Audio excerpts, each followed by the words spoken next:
Assalamualaikum warahmatullahi wabarakatuh. Halo Sobat Al-Sahra, aku Opi sebagai host dari Al-Sahra kali ini akan membahas tema tentang sustainable fashion yang akan didiskusikan bersama Kak Hana.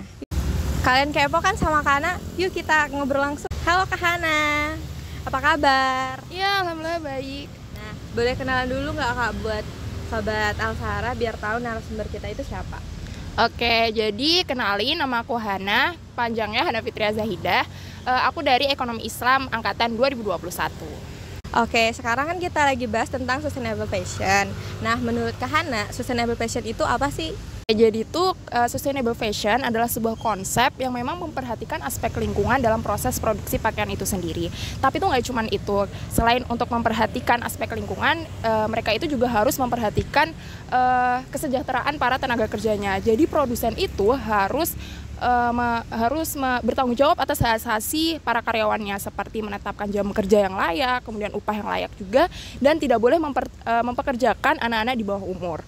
Kemudian gimana sih ciri-ciri dari sustainable fashion? Jadi ada banyak, tapi yang aku tahu itu ya beberapa aja ya. Yang pertama itu ada animal free. Jadi kita tidak boleh menggunakan hewan dalam proses produksinya, seperti nggak boleh pakai kulit hewan, kemudian bulu hewan, dan juga nggak boleh menggunakan hewan untuk pengujian produk itu. Kemudian alternatifnya atau solusinya itu bisa menggunakan bahan-bahan alami seperti dari linen, kemudian juga serat-serat dari tumbuhan seperti pisang dan juga bambu. Kemudian juga menggunakan pewarna alami, dan kemudian juga memanfaatkan sisa limbah, karena untuk menekan jumlah limbah itu kita bisa menciptakan produk baru dari hasil daur ulang, karena sustainable fashion sendiri itu muncul akibat dari tingginya jumlah limbah yang dihasilkan oleh industri fashion, yang mana setiap tahunnya itu bisa berjuta-juta ton gitu. Nah, kemudian gimana sih cara kita mengetahui apakah kita tuh udah mendukung konsep sustainable fashion atau belum gitu? Yang pertama itu, apakah kita sudah menggunakan produk-produk lokal atau belum? Karena ternyata dengan menggunakan produk-produk lokal itu kita udah mengurangi emisi CO2 atau karbon dioksida dari transportasi yang mengantarkan produk-produk impor, yang mana itu juga ada istilah lainnya, itu adalah ecological footprint atau jejak-jejak ekologi yang bisa kita cari tahu tentang, ya pokoknya bisa kita akses di internet saat ini. Apalagi jadi di jejak ekologi itu tuh kita bisa mengetahui gaya hidup kita sehari-hari terhadap lingkungan tuh kayak gimana sih pengaruhnya gitu. Terus juga ternyata tuh produk-produk lokal tuh nggak kalah keren loh sama produk-produk luar negeri. Kayak yang aku pakai sekarang dari ujung kepala sampai ujung kaki itu semuanya benar-benar produk lokal. Kebanyakan aku beli di Jogja. Terus habis itu kedua, kita juga bisa memperbaiki sebelum membuang. Jadi kalau misalkan barang kita atau baju kita itu sobek, terus kancingnya copot dan lain sebagainya tuh ya jangan dibuang dulu lah, tapi kita bisa perbaiki dulu atau mungkin kita kasih ke orang yang memang membutuhkan. Karena kan sekarang terus tuh gimana sih cara kita mengetahui apakah kita sudah mendukung konsep sustainable fashion atau belum? Jadi yang pertama yang bisa kita ketahui adalah apakah kita sudah menggunakan produk-produk lokal atau belum. Jadi ternyata dengan menggunakan produk-produk lokal itu sudah mampu mengurangi emisi karbon dioksida atau CO2 dari transportasi yang mengantarkan produk-produk impor. Dan memang sebenarnya tuh produk-produk lokal tuh nggak kalah keren loh sama produk-produk impor. Seperti yang aku pakai sekarang dari ujung kepala sampai ujung kaki ini semuanya produk lokal. Semuanya ya kebanyakan aku beli di Jogja gitu. Terus yang kedua juga kita bisa memperbaiki sebelum membuang. Jadi kalau misalkan baju kita itu lagi sobek atau mungkin kancingnya copot atau mungkin warnanya udah memudar dan lain sebagainya, jangan langsung dibuang dulu. Jadi mungkin kita bisa perbaiki dulu. Kemudian kalau memang udah nggak bisa diperbaiki atau mungkin udah nggak pengen gitu, tapi masih pantas pakai, bisa kita berikan ke orang-orang di sekitar kita. Yang mana juga sekarang ini kan banyak ya komunitas sosial yang bisa menjadi penjembatan untuk memberikan baju-baju yang masih pantas pakai untuk diberikan ke orang-orang yang membutuhkan. Dan ini kan KASE ya, yang mana memang dakwahnya itu di bidang ekonomi Islam. Jadi kita tuh juga bisa mengaitkan ekonomi Islam dengan sustainable fashion, yang mana di dalam ekonomi Islam sendiri itu tuh ada halal industry, dan beberapa klaster dalam halal industry itu salah satunya adalah fashion muslim. Jadi pada tahun 2021 kalau nggak salah ya, itu tuh Bank Indonesia pernah bekerja sama dengan Indonesian Fashion Chamber dan juga Indonesia Halal Lifestyle Center, itu menggelar Indonesia Syariah Economic Festival atau ISEF yang mengusung tema tentang sustainable Muslim fashion, yang mana tujuannya itu untuk memperkenalkan kepada produsen maupun konsumen itu untuk lebih peduli dengan gaya hidup yang berkelanjutan kayak gitu. Oh gitu ya Kak. Nah, Sobat Al-Sahra, jadi yang aku highlight dari penjelasan Kak Hana tadi tentang sustainable fashion ini, kita bisa membantu mengurangi pencemaran lingkungan itu dengan cara membeli produk lokal, dan jika kalian punya barang atau baju yang gak kepake, kalian bisa memberikannya ke orang-orang yang membutuhkan. Nah, pertanyaan selanjutnya nih Kak, bagaimana perkembangan sustainable fashion ini terhadap SDGs di Indonesia? Terus bagaimana juga peran sustainable fashion ini terhadap SDGs saat ini? Oke, jadi lawannya sustainable fashion itu kan fast fashion ya, yang mana kalau misalkan fast fashion itu dijual belikan itu harganya itu cenderung lebih murah daripada sustainable fashion. Tapi fast fashion itu dianggap bermasalah. Kenapa? Karena di dalam fast fashion itu tuh terdapat kesejahteraan tenaga kerja, kemudian kesehatan masyarakat, kemudian kelestarian lingkungan, yang mana tiga sektor ini tuh yang paling terdampak dari tren fast fashion ini.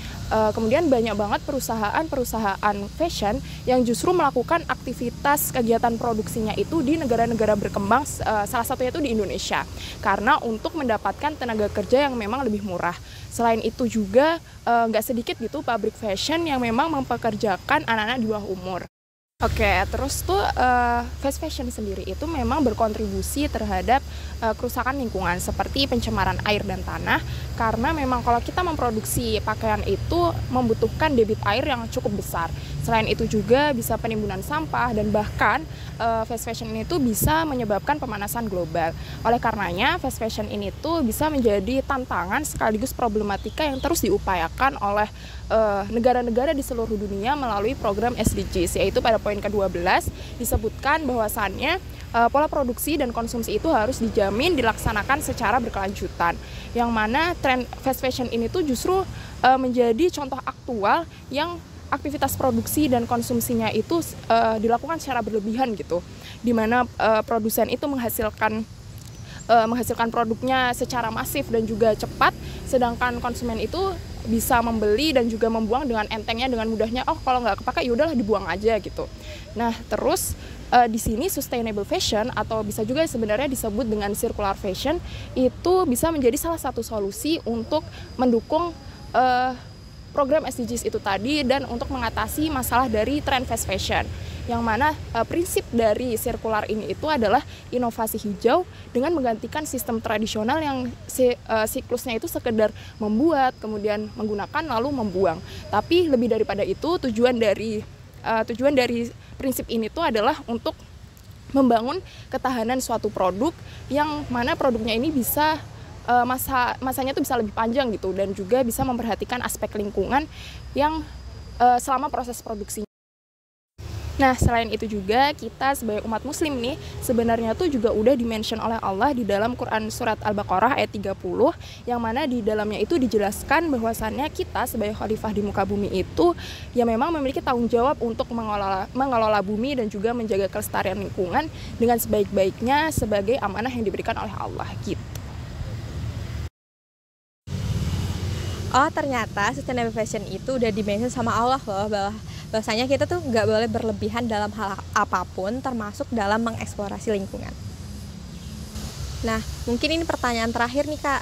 Kakak ada saran nggak buat sustainable fashion ini dalam mencapai program SDGs?